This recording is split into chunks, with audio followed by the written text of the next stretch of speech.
българско онлайн списание за Формула 1.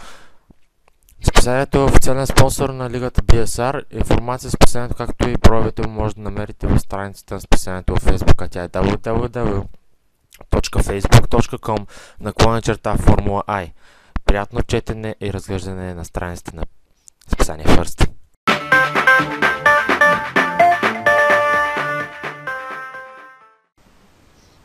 Здравейте, дами и господа, вие сте с обзорна студия на BSR и днес ще погледнем върху това, което се случи в началото на шампионата и по-точно състезанието в Австралия, Малайзия, Китай, Бахрейн, Испания и Монако.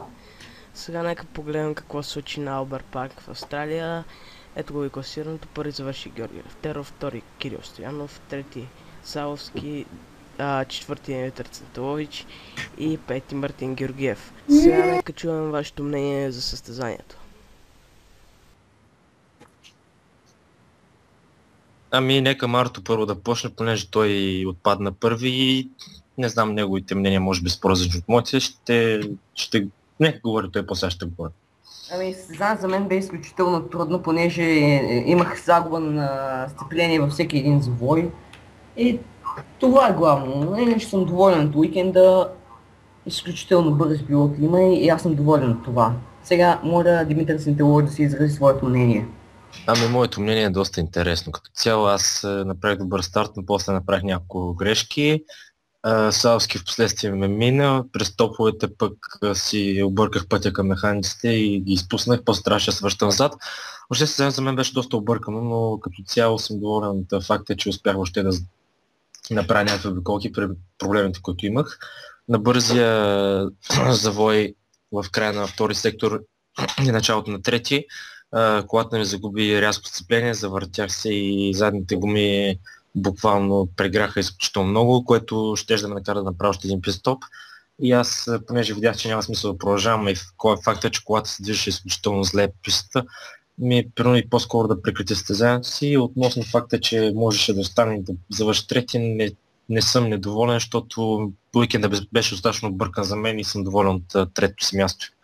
Това е моето мнение за Австралия. Иначе относно Лефтеров и Кирил Стоянов направиха много добра битка в началото, но после като че Лефтеров показа класата си и почна да трупа на Стоянов. Това е. Гран При на Малайзия беше изключително интересно състезание. Победителят в това състезание обаче този път беше Боби Минков. Победителят от Австралия остана втори, трети остана Георги Несторов, четвърти Димитър Центалович, пети Кирил Стоянов. По-нататък са отпадалите Мартин Георгиев, Методи Тодоров и на последна позиция Иван Банов. Сега нека чуем коментарите за Гран При на Малайзия. Нека започна аз. За мен това състезание беше първото в лигата и не беше много успешно. Имах голяма доза завъртания, проблеми с управлението на болида и се наложи да прекратя своето състезание поради множество от проблеми по колата ми, което се породи от завъртане, след това удар в стената и още много други неща. Сега нека чувам Мартин. За мен това бе изключително разочароващо състезание поради причината, че направих уникален старт, излязох на трета позиция, но след това поради дефект в техниката, която беше в спирачната система, не успях да финиширам. И изключително съжалявам за този старт. Нека сега чуем Центъл. Аз какво да кажа, на старта така малко забавих стартовата с процедура и изпуснах момента, в който излязох на червените стени. Това, което видях в старта е прилитащия болид на Марто, който буквално се изстреля, беше, мисля, че две позиции зад мен. Относно квалификацията съм горе-долу доволен. Представям си състезанието, започнах като цяло доста предпазливо още до първия завой, което ме постави на предпоследна позиция зад Банов, но след това стабилизирах темпото, започна да гоня Мартин, но после пък по някаква неясна за мен причина отпадна в състезанието, което се случи също с Кирил Стоянов малко по-късно. След това почна да стигам Несторов, той направи няколко грешки, мина го, но после на пистата ми справя с една изключително красива маневра. При мен обаче имаше една грешка точно в този момент. Вместо да прескоча на следна предавка, аз върнах така една предавка надолу и свалих до пета. За щастие колата не поднесе, което принципно се случва, когато си на висока скорост и свалиш предавка. До финала на състезанието задържах темпото си, за да завърших четвърти. Мисля, че Боян направи едно добро състезание, така като цяло за него. Лефтеров също се представи горе-долу добре. Жорто Нисторов направи така един силен дебют за сезона и мисля, че така по един доста подобаващ начин изпратихме с Moto Lotspot 2009. С кой мод щехме да караме по-нататък, ще разберем след малко. Към вас, колеги. Така, значи след това пренасяме към състезание за Гран При на Китай и нещо, което трябва да спомена и е важно като цяло върху това, което ще кажа след това, е, че сменихме мода от Lotspot 2009 на URL 2012. Разликата е, че първо шасите са от сезон 2011, второ физиките са изключително близки до тези, които са реалната форма. Едно изключение прави факта, че няма DRS и KERS, но това не е поддържано от играта и нямаха да го има в това състезание.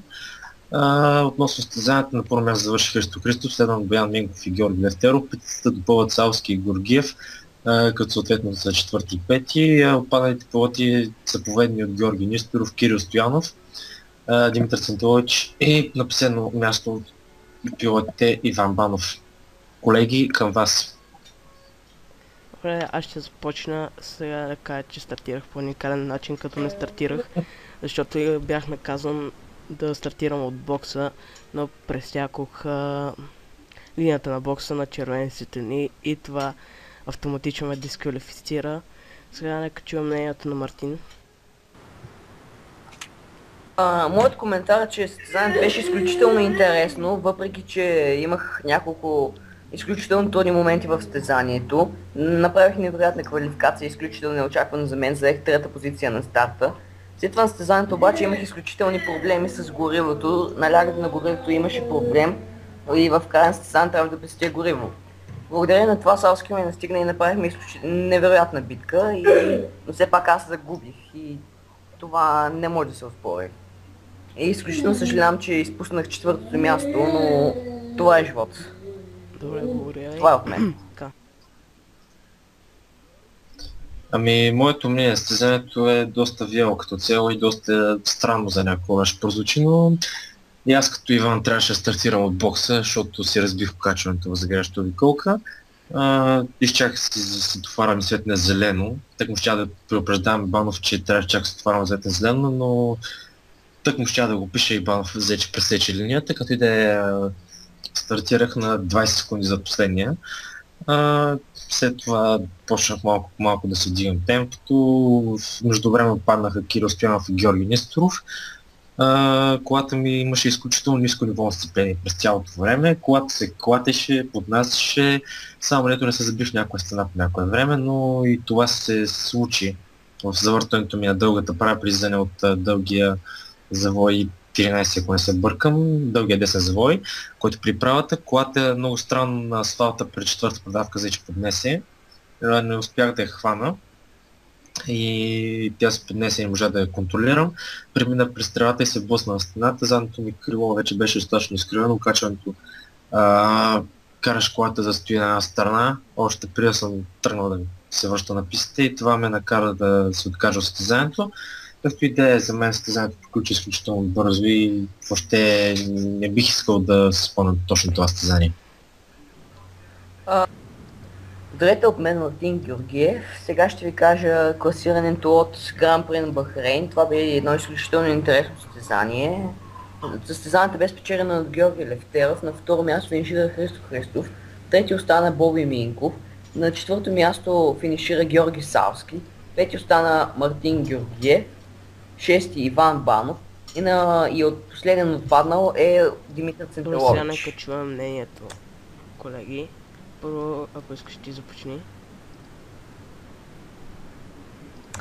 Добре, аз ще започна. Едно изключително интересно за мен състезание, не толкова за мен, колкото за останалите. Първата част на състезанието бе интересна, но след това, след като се разби в една стена, окачването се изкриви и аз трябваше да карам цялото състезание с изкривено окачване. Загубих изключително време и не успях да покажа това, което можех. Все пак моята най-бърза обиколка е третата най-бърза. Това ме отишава до някаква степен. Значи, според мен състезанието за мен не беше успешно, защото поне финиширах, но имах много проблеми. В бокса при първия си стоп спрях точно пред механиците и за малко това да ме изкара от състезанието. След това и се оказа, че има проблем с сървъра и не можех да си пълна на горивото. Добре, поне аз имах този проблем, не знам за другите. След това почнах, като влех един път в бокса и почнах да свалям много на Мартин Георгиев, който се намираше пред мене. Но така и не успя да го догоня, защото просто нямах достатъчната скорост, пък и той беше доста на голямо разстояние пред мен, когато дойде този импулс в карането ми. След това успях да финиширам. Радвам се, че съотборника ми Лефтеров спечели и така, мисля, че се получи едно доста добро състезание. Сега нека чуем Димитър Центелович. За моето състезание мога да говоря много и малко и мога да говоря много положително отрицателни неща. Като цяло съм доволен от уикета в Бахрейн, защото нямах много време за тестове, но въпреки това бях със свободно темпо на лидерите в части от състезанието. Тук за очудване колата ми стоеше изключително добре на пистата. Карах добре до момента, в който мен TV ставаме подлъга. Пишеше ми, че ми остава гориво за цяла обиколка, всъщност имах такова само за половин. С включване на лимитър и каране на изключително ниска скорост ще стигна до бокса, но факт е, че 500, около 200-300 метра преди последния завой и горе-долу около 500 преди влизането в бокса чух само така намаляване на оборотите от двигателя. Ми беше ясно, че завоен състезанието приключва. Направих добър старт отново, както в Малайзия предпазлив.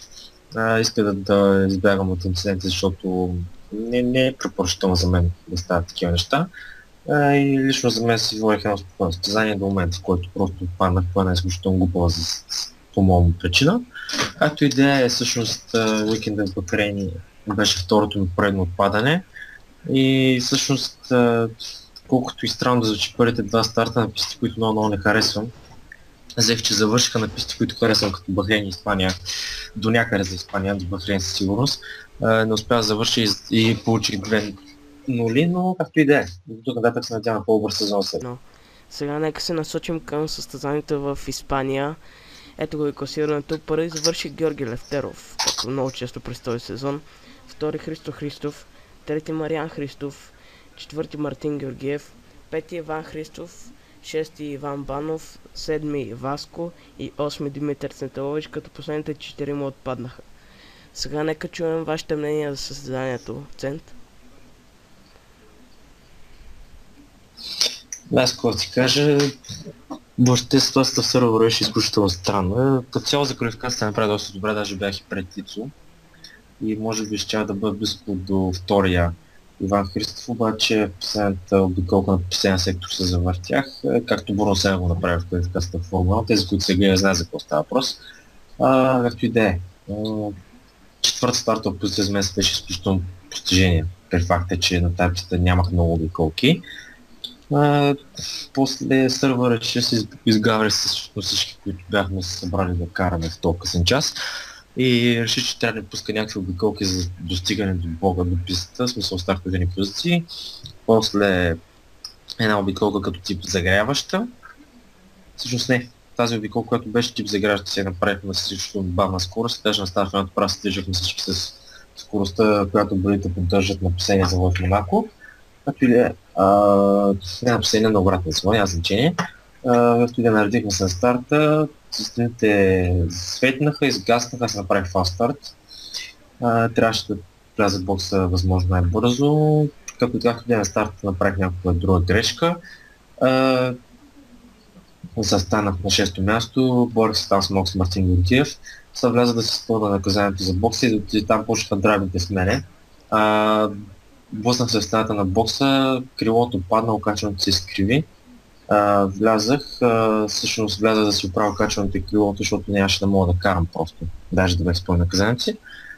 И ви си казах, че следващото обиколка, когато излязах в бокс, ще направя наказанието, но лови не стигна от там. 42 секунди бях при момчетата в бокса да ми оправят окачването, след което излизайки на пистата още с изключването на лимитера, двигателя не издържа и нещо, което чух, беше изгасване на двигател и шум като горящ огън, което означаваше, че за мен състезанието за трети път този сезон приключва и то в изключително ранна фаза.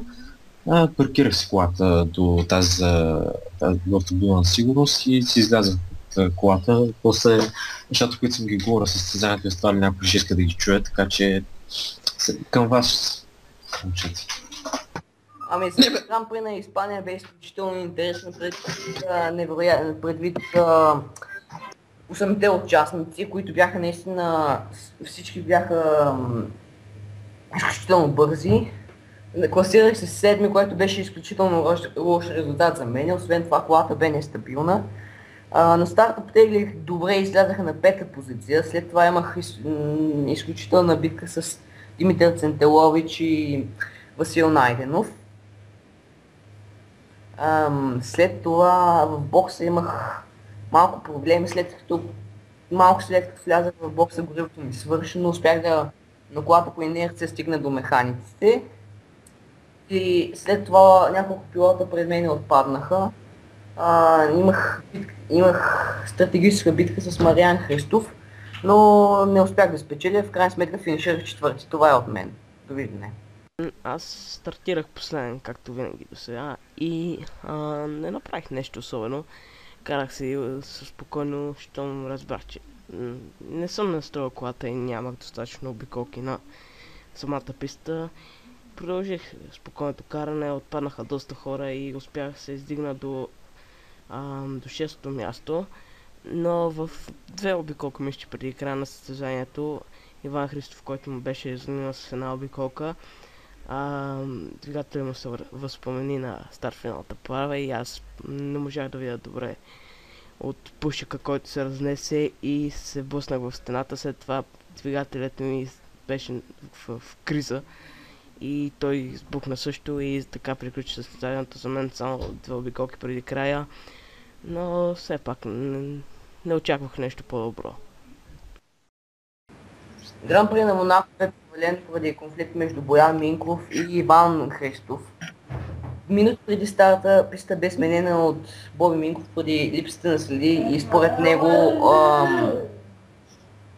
него следите на пистата, които всъщност ги нямаше, щях да предизвикат масово меле на първи завой. И това е от мен.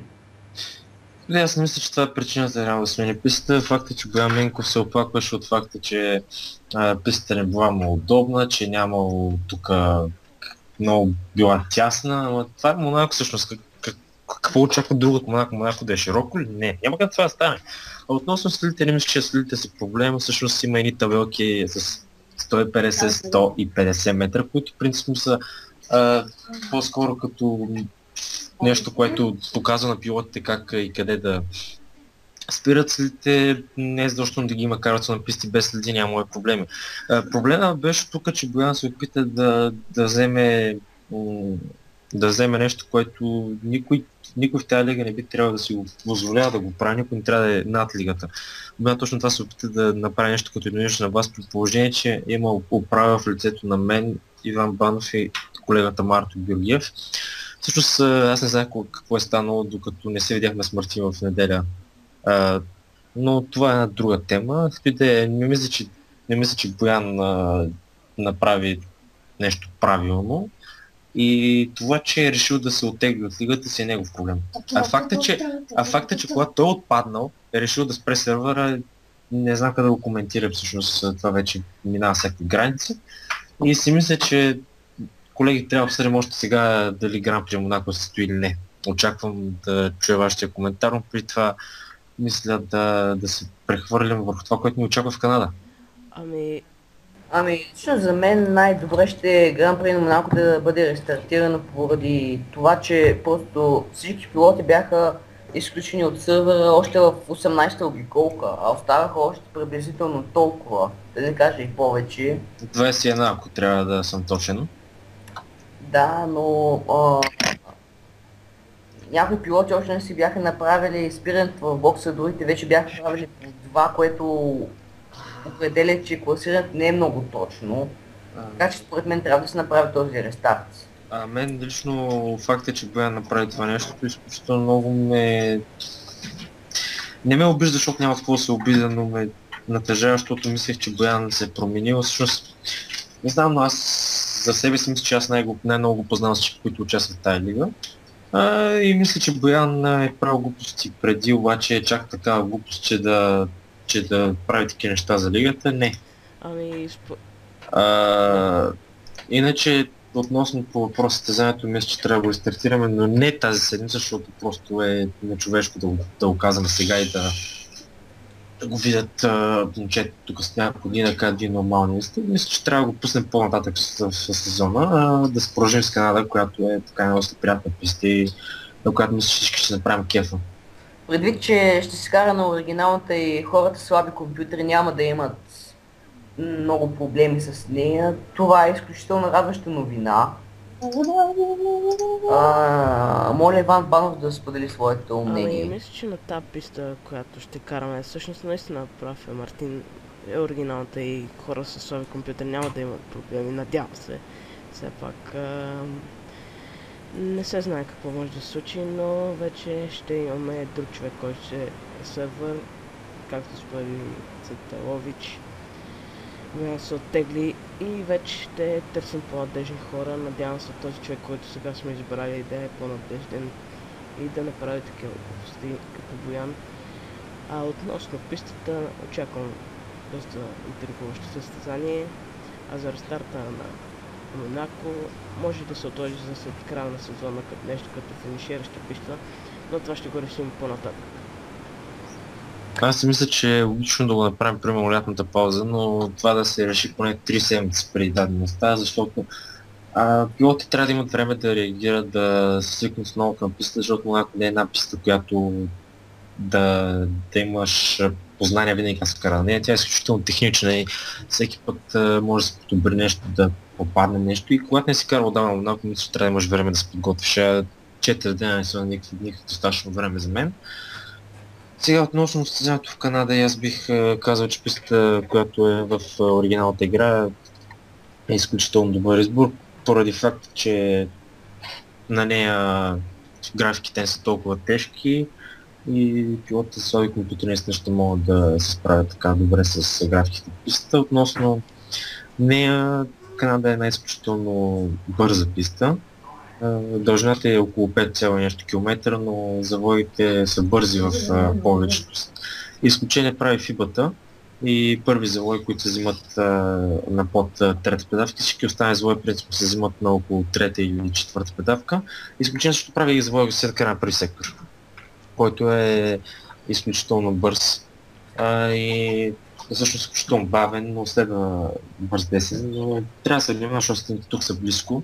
Всяка грешка може да донесе до неприятности за пилота, който я направи. И си мисля, че ако всички не грешим, ако всички направим едно добро темпо в състезанието и в квалификацията, ще имаме едно изключително интересно състезание. Видя се, че когато Боян го няма и когато няма кой да дава настройки на пилотите, защото това Боян го правеше, което за мен е изключително неправилно. Като Боян го няма конкуренция, тук ще се стегне и се надявам до края на сезона Ицо и Мариан Христов да притеснят Левтеров в битката на института. Надявам се да се получи интересен сезон тук до нататък. Левтеров се надявам най-после някой да го бие.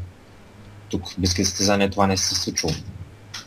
Така, това беше всичко от нас. Приятна вечер на всички и лек ден. Следващия епизод след Гран При на Канада. Когато в студиото, освен водещия Иван Банов, ще бъдат един от организаторите лигата, съответно аз или Мартин Георгиев, както и победител в състезанието, а може би и втория. Приятна вечер на всички и чао до следващия път от нас.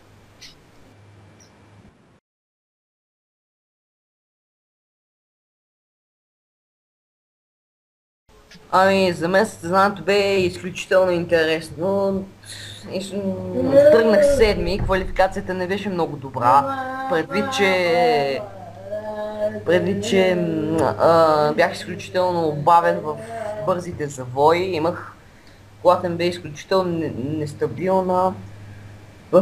На влизане в завоите имахме до завиване, на излизане през завиване, стил Ферари 2010-2012 година, извинете. Няма проблеми. Само се извинявам тук на хората, които ни гледат. Това тук е един от режисьорите, който нещо си гледа някакви филми от Заре и малко... Зане, чакай, Никола. Така те стали. Гран При на Монако бе проведен поради конфликт между Боби Минков и Иван Христов. След минути преди старта, пистата бе променена заради това, че тя нямаше следи. Мисля, че и Боби Минков смяташе, че пилотите ще се избият буквално на първи завой. Както и да не мисля, че това е проблема, ама няма значение, аз ще скажа нещо после. Продължи. Иван Христов... дай пак, чай. Здравейте, уважаеми зрители, това е шоуто на БСР. Здравейте, дами и господа, вие сте шоуто на БСР, което е обзорно студио. Днес ще коментираме основно първите 5 старта, както и това, което се случи в Гран При на Монако. Към вас, колеги. Гран При на Монако беше едно изключително интересно състезание, въпреки че имаше няколко конфликта между пилотите. Чакай, не. Здравейте, дами и господа, вие сте шоуто на БСР, което се казва обзорно студио. Днес ще коментираме това, което се случи в началото на шампионата и по-точно Всичко. Марто. Ето какво се случи на Албер Парк.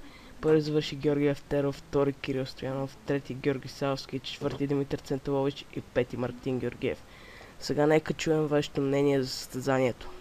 Аз предлагам Мартин да почне, защото той беше така последен. Тогава аз имах изключително...